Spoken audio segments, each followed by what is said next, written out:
I'm gonna go ahead and apologize to y'all up front. My voice is cooked.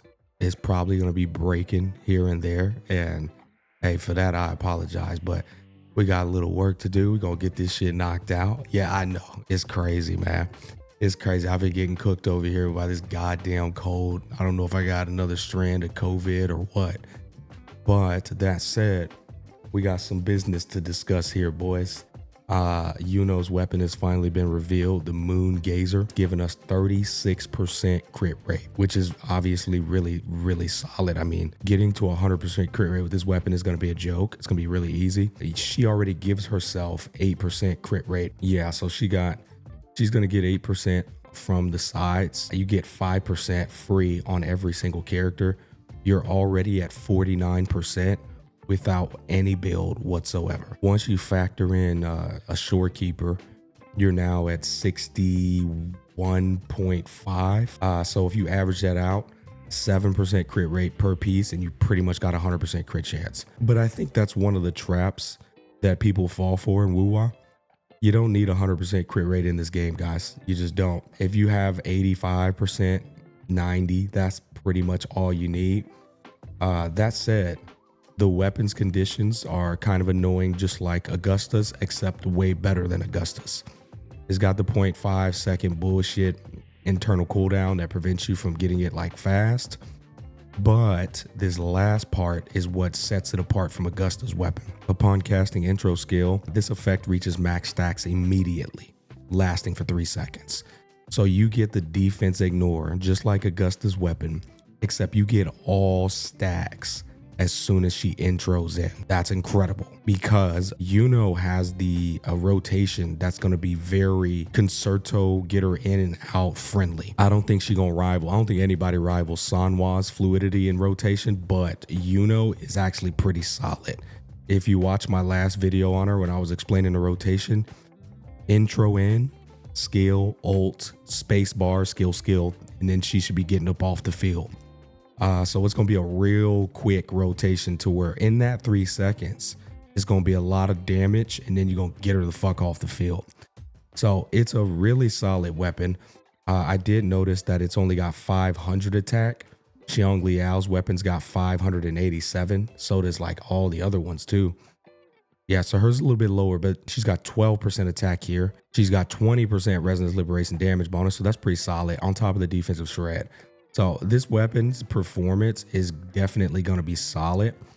But I'm going to tell you right now, if you have Xiong Liao's weapon, don't get scammed like I did with Augusta's weapon.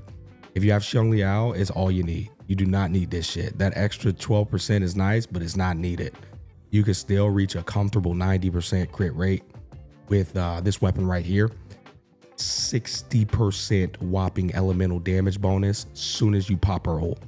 So the only things that aren't going to get this damage bonus is intro skill or pathetic ass regular skill. Who cares about that? And that's it. The strongest portion of her rotation will get this. And what's even nicer is it extends it every time she casts her skill. This is such a fantastic option if you already own it. And let's face it, boys, like I told y'all, another thing about this game is this shit might look good in the screen, but this is pretty much the only time you really get to admire the weapons in this game because people who can't afford them cry when the weapons look visually appealing for the $100 you've spent. And so because they're crying all the time, I think Kudo Games is never going to actually cook with the visuals of these weapons. And so if you're pulling on it for drip, they have a track record of just not doing that good of a job with the drip in terms of the combat moves and the abilities that the characters are doing. You hardly get to admire what the fuck they're doing with the weapon. Jesus Christ, my voice is cooked. Anyways, if you don't have Xiong Liao, the battle pass is the next best option. And both of them are actually good. So if you have this one built up, this shit works too. But I do recommend Ether Strike if you don't have Stoner built up. The reason being is because it looks way better. No, not only that, it's got both attack percent and resonance lib, so it's a nice little balancing act there. Don't mind the crit damage main stat because you can just put crit rate as a main stat on her 4 costs. Whereas with Moon Gaze, you would be putting crit damage as a 4 cost. But this is a really solid weapon, man. 40.5 right here. You get attack and liberation once you get the refinements on it. At 1, it's decent. You only get 7.2 and 10, but I mean, like, this is the next best option, right? You're talking about what I think like a $12 investment here. Either this or Stoner will work.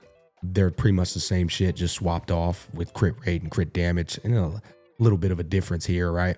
But if I had to choose one, this one, it looks better, a little bit more value here, not crazy. Now, if you ain't spending no money on the game, I mean, there's not really much else to say. Wuthering Waves has a pretty dog shit free-to-play friendly weapon tree without spending any money at all.